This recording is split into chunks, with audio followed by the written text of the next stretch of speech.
Seja bem-vindo à grande entrevista. Hoje chegamos com vontade de informar esta que é a segunda edição da grande entrevista referente ao segundo mês do ano 2026, o também conhecido como mês do amor. Mas não é sobre o amor que vamos abordar. Hoje é nosso convidado para a presente edição, tal como já o disse, o pastor da Igreja Pentecostal Augusto Caçula, sobre o olhar atento do contributo do servo de Deus para a estabilidade de um país. É o tema que temos o privilégio de trazer a ti, assim, estimado telespectador, e com imenso prazer, mais uma vez, recebo o nosso convidado, Augusto Caçula. Muito bom dia.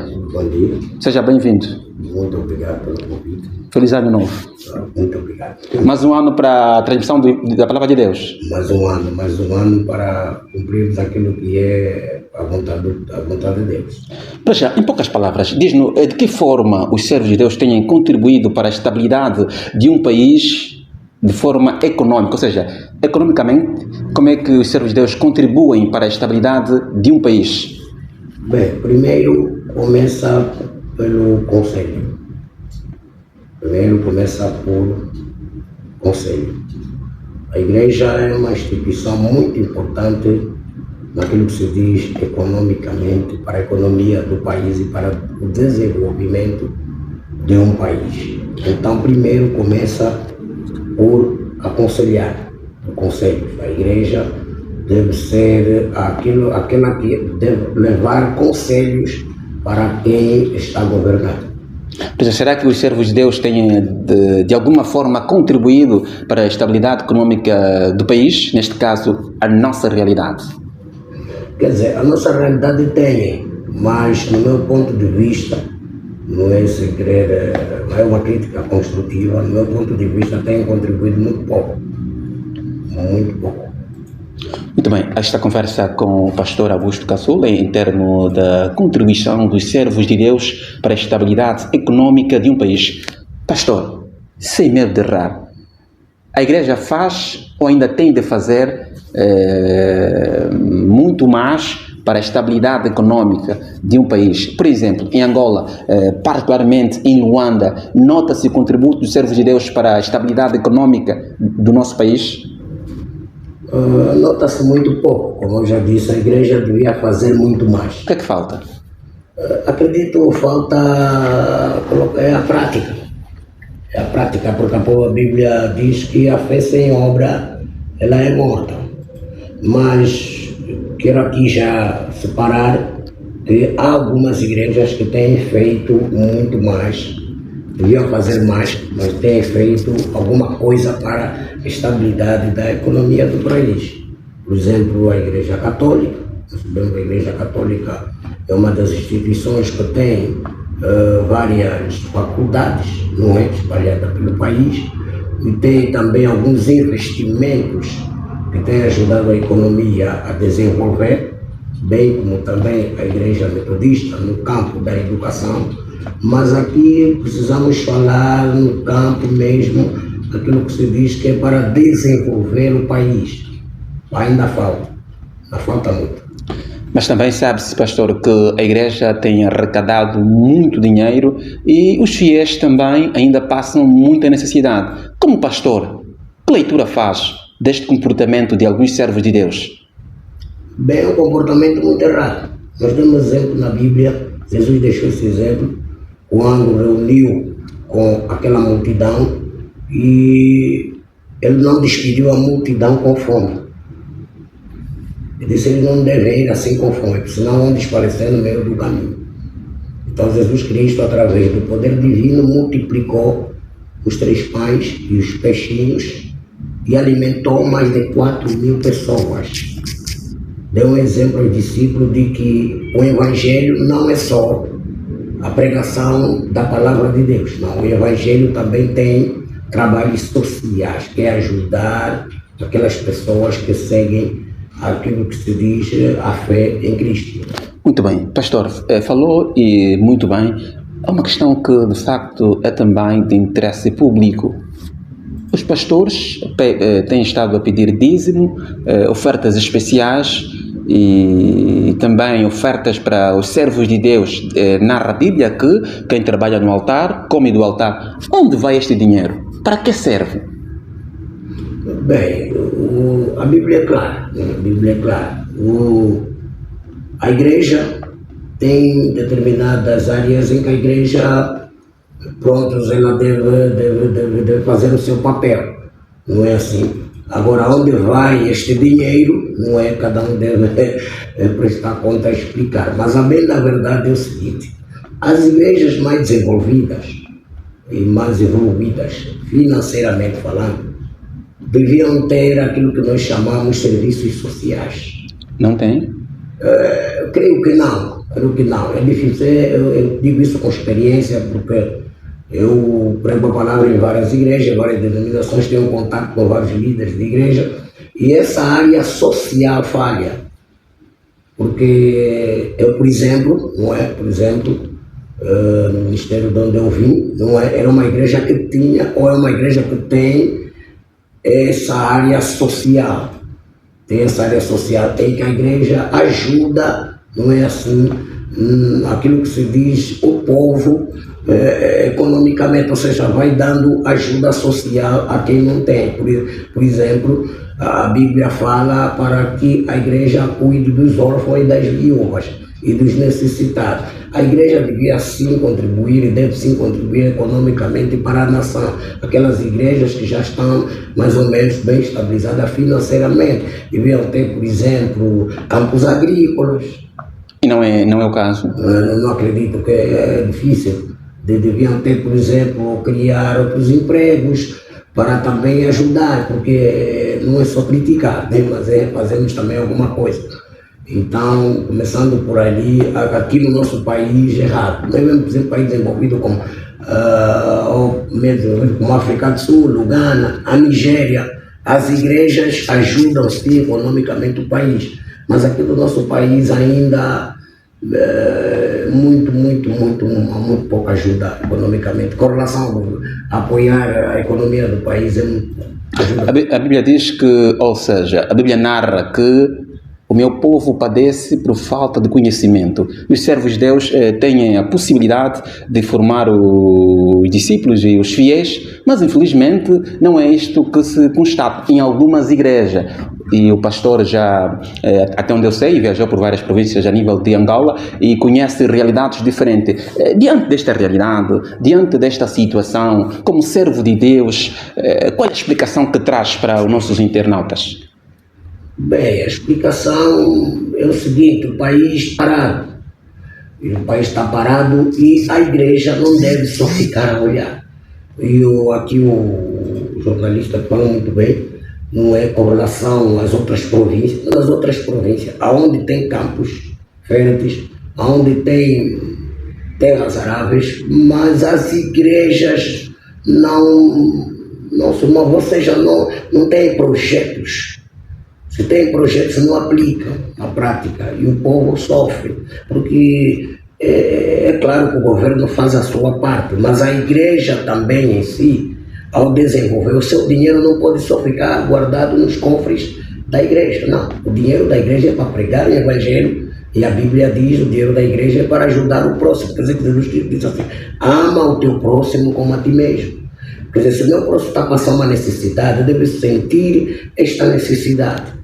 Há muito pouca ajuda economicamente falando. Pois é, na introdução o pastor dizia que a Igreja Católica tem feito bastante no que concerne a formação dos fiéis. Acha que outras igrejas pouco fazem ou não há vontade de quem tem dirigido a casa do Senhor? Sim, em parte sim. Em parte não há muito pouca vontade. Não é falta de dinheiro, não. Nós conhecemos aqui igreja, não vamos aceitar nome. Quando diz que não falta dinheiro, há dinheiro, não há vontade? Há dinheiro sim. Há dinheiro para ajudarem economicamente o país, mas não fazem, porque nós sabemos a bem da verdade que há determinados líderes que ostentam. Por exemplo, um líder que tem dinheiro para comprar um jato, é claro que ele tem dinheiro para ajudar economicamente o país. Aquele dinheiro podia se alocar para algum investimento para ajuda economicamente falando do nosso país. Quem compra um jato é porque há dinheiro. A igreja até então tem feito muito para beneficiar os servos de Deus somente e os fiéis ficam de parte. Este é um assunto que vamos conversar na segunda parte, porque o tempo é de facto o nosso principal adversário. Com o pastor Augusto Caçula, em um até já.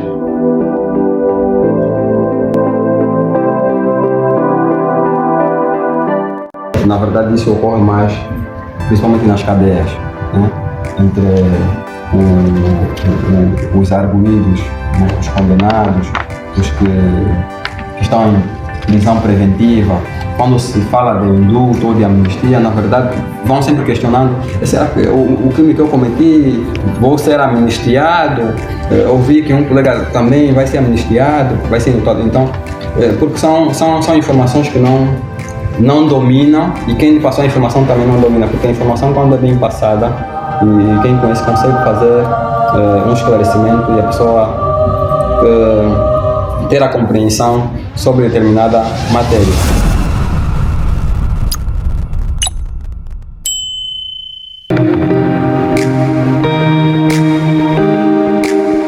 Outra vez, seja bem-vindo à segunda parte do Grande Entrevista e a conversa que se impõe com o pastor Augusto Caçula em torno do contributo dos servos de Deus para a estabilidade econômica de um país. E claro, e novamente, o nosso convidado residente Augusto Caçula, que vai levar-nos a perceber um pouco mais sobre o contributo dos servos de Deus para a estabilidade econômica de um país.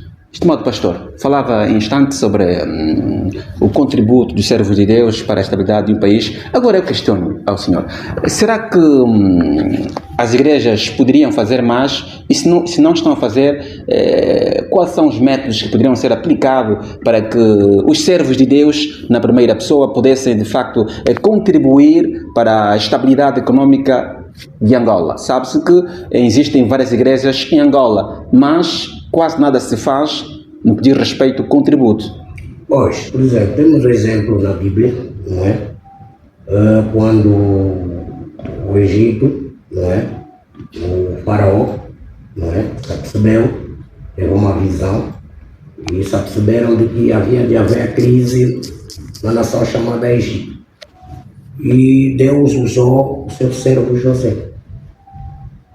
Quer dizer que os servos de Deus devem usar a sabedoria que Deus deu aos servos de Deus, aos líderes das igrejas, para contribuir com a sua sabedoria à nação. Porque ali José, não é? Com a sabedoria que Deus lhe deu, ele falou logo ao faraó: não, o senhor presidente tem que fazer, porque o rei, não é?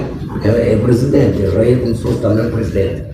Então disse: o senhor tem que fazer assim, para dar certo a nação. O senhor tem que poupar, tem que fazer isso, tem que fazer aquilo, isso e aquilo. E deu certo. No momento da crise, o país entrou em crise, o país ficou estável. Por quê? Porque um servo de Deus deu sabedoria ao rei da nação na altura, que hoje pode se considerar o presidente.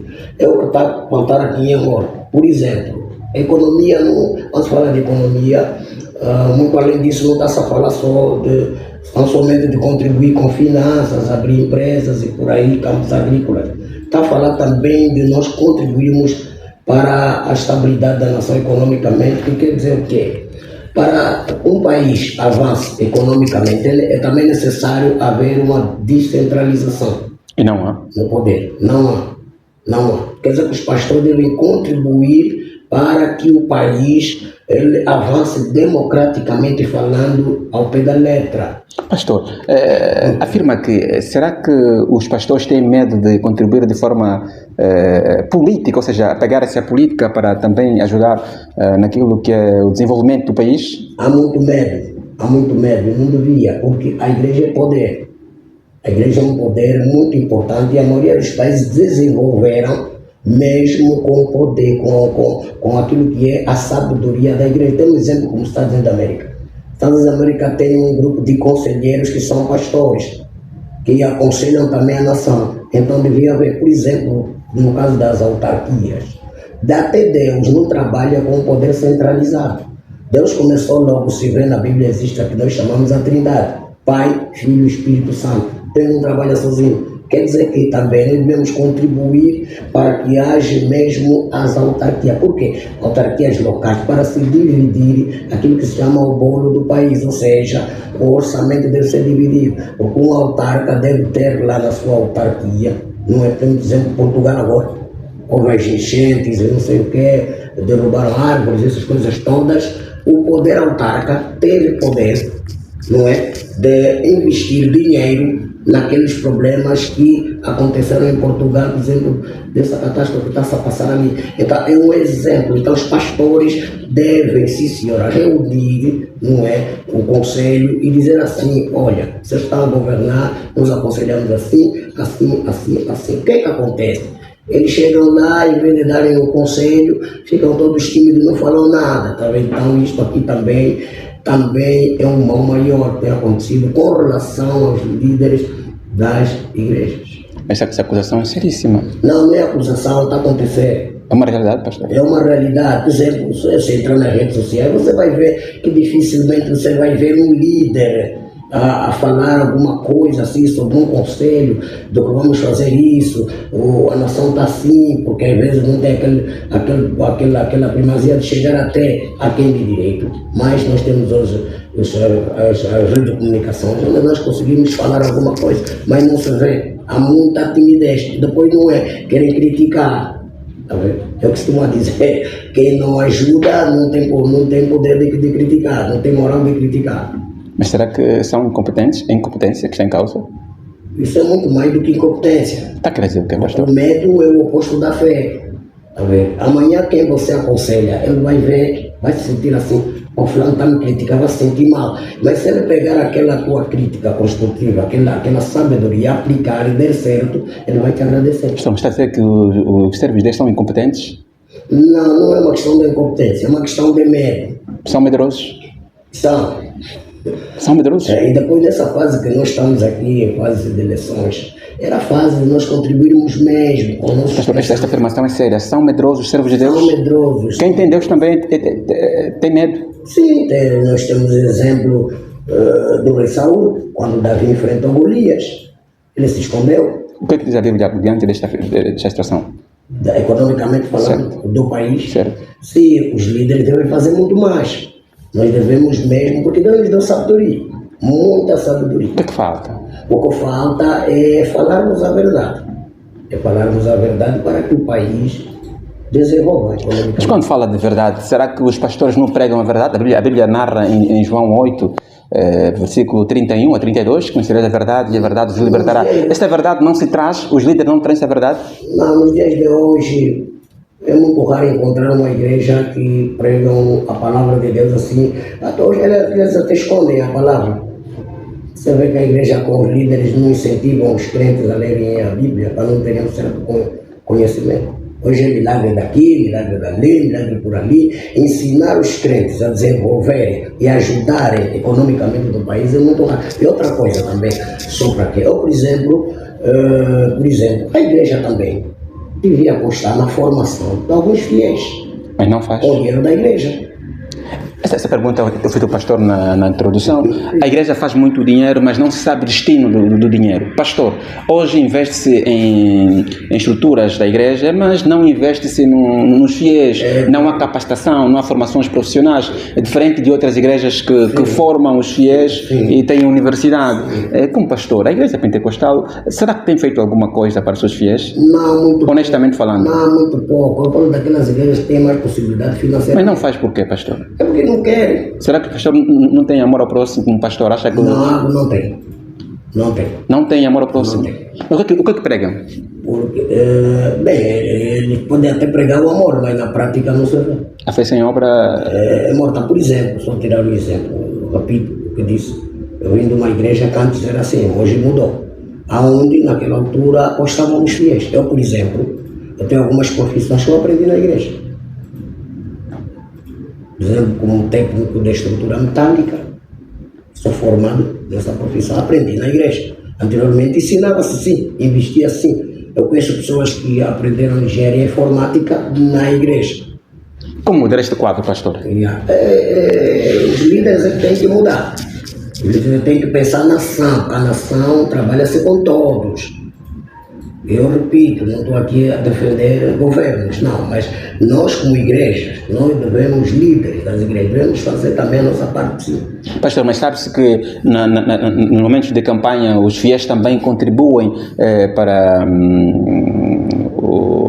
o bem-estar do país, exercendo o direito de votos, mas estes fiéis muitas vezes não são capacitados para exercer uma função e os fiéis vivem de fé, lamentando que o país torne-se melhor, mas pouco ou quase nada fazem, porque também não estão habilitados para exercerem várias tarefas. Como pastor, no seu entender, será que deve-se aplicar uma medida, o governo deve aplicar uma medida para responsabilizar os servos que não apoiam os fiéis? Sim, além não é só tomar uma medida para responsabilizar os fiéis, o governo também deve investir também, no verdadeiro sentido, as igrejas sérias.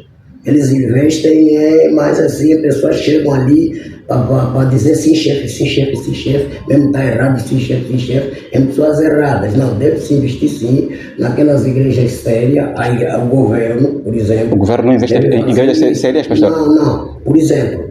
Não, o pastor está a dizer que o governo não investe em igrejas sérias? Não, não investe.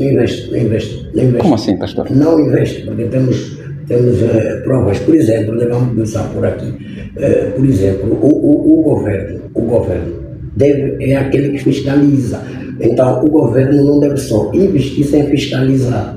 O nosso governo fiscaliza? Não fiscaliza. Às vezes ele investe o dinheiro em determinadas igrejas. O senhor sabe que essa afirmação pode lhe custar caro. Não, para falar sério. Mas pode custar caro, pastor. Por exemplo, alguém vai no governo, recebe um dinheiro para investir, por exemplo, numa universidade, que vai ajudar economicamente, mas ele não põe o dinheiro ali. E outra coisa também que eu queria muito abordar aqui, não é assim, é acerca daquilo que eu chamo de que é importante que o próprio governo, não é assim, o próprio governo deve, no dinheiro da nação, tirar aquilo que nós chamamos de dízimo. Por isso é que a Angola está assim. Angola está assim por quê? Angola está assim porque o governo falhou. A Bíblia diz: bendita é a nação cujo Deus é o Senhor. Malaquias capítulo 3, versículo 7 diz assim: tornai-vos para mim e eu tornareis para vós. Quer dizer, vocês se desviaram. 8 diz assim: roubará o homem a Deus. Tem um ponto. Mas o governo rouba a Deus? Não, espera. Roubará o homem a Deus, tem um ponto de interrogação. E eles perguntam: Senhor, em que te roubamos? E Deus responde: vós me roubais a mim toda a nação. De que forma? Porque eles o dinheiro da nação, eles não tiram aquilo que é o 10% para apoiarem as igrejas sérias que vão ajudar economicamente o país. Mas se nós vermos nos Estados Unidos, por isso é que no dólar vem assim: em Deus nós confiamos, em inglês. Os americanos tiram o dízimo da nação para ajudarem aquelas igrejas sérias. O África do Sul, idem. O Ghana, a mesma coisa. E nós? A Nigéria já está fazendo. Angola? Na Namíbia também, creio que já está a seguir esse exemplo. A nossa realidade? Não, nós aqui não. O que é que falta, pastor? Não, falta agora os pastores, não é assim, os pastores, não é, reivindicarem este direito e dizer assim: nós também queremos ajudar economicamente. Não há coragem de pastores? Não há coragem. Os que estão lá, os estão chamados conselheiros, eles quase que não falam. Esta acusação pode custar caro, pastor. Quase não falam. Eu posso desafiar aqui, se alguém vai vir contestar isso que eu estou falando. Augusto Caçula desafia os servos de Deus que quase nada fazem para o bem-estar da nação. Pastor, a questão do dízimo, será que os líderes políticos são obrigados também a dar a 10ª parte do salário para a contribuição do serviço de Deus? São. O dízimo é um imposto. Eu aqui, o tempo é pouco, o dízimo é imposto. Esse imposto pertence a Deus. E quando assim não é feito? De acordo com Malaquias 9, a Bíblia diz que com maldição somos amaldiçoados. Está quer dizer que somos amaldiçoados? Sim. Somos amaldiçoados? Não são amaldiçoados. Quem não faz, eu estou a dizer, Deus não trata o inocente como culpado, nem o culpado como inocente. Quem não faz é amaldiçoado? Não. A quem não professa fé em Cristo, ele pode ser considerado inocente porque não tem conhecimento. E quem tem conhecimento? Mas aquela pessoa que tem conhecimento, não é da palavra de Deus, diz que eu estou a falar Malaquias capítulo 3, versículo 8 até 12, onde diz essa pessoa vai sim, porque Deus também tem lei. E a palavra de Deus é a lei magna. É a instituição, como é que eu posso dizer, a instituição das instituições, a palavra de Deus. Pastor, olhando para o nosso tema e também o nosso pior adversário, sabe-se que os pastores têm muito dinheiro, mas, eu volto a dizer, os fiéis ainda continuam a passar extremas dificuldades. E de que forma, então, os servos de Deus podem fazer para acudir à situação que os fiéis enfrentam, uma vez que estamos a falar sobre a estabilidade, o contributo dos servos de Deus para a estabilidade econômica de um país? O país está assim porque também os servos nada fazem, mas estão preocupados em encher os seus bolsos. Como pastor, a realidade que presencia, qual é a mensagem que lhe apraz deixar diante desta situação que os seus amados irmãos em Cristo têm feito, que é angariar os valores dos fiéis e encher os seus bolsos, deixando então os fiéis em vulnerabilidade? Apocalipse capítulo 3, Deus disse que lembra-te de onde caíste e pratica o teu primeiro amor. Quer dizer que os pastores têm que voltar no primeiro amor. Não tem como, por exemplo, não é mal o pastor ter carro, ter isso, ter aquilo, né?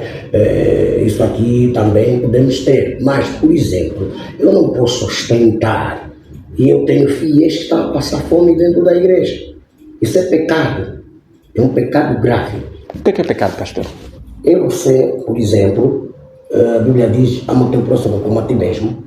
E você saber que o teu irmão está a passar fome e você tem para ajudar e não ajuda.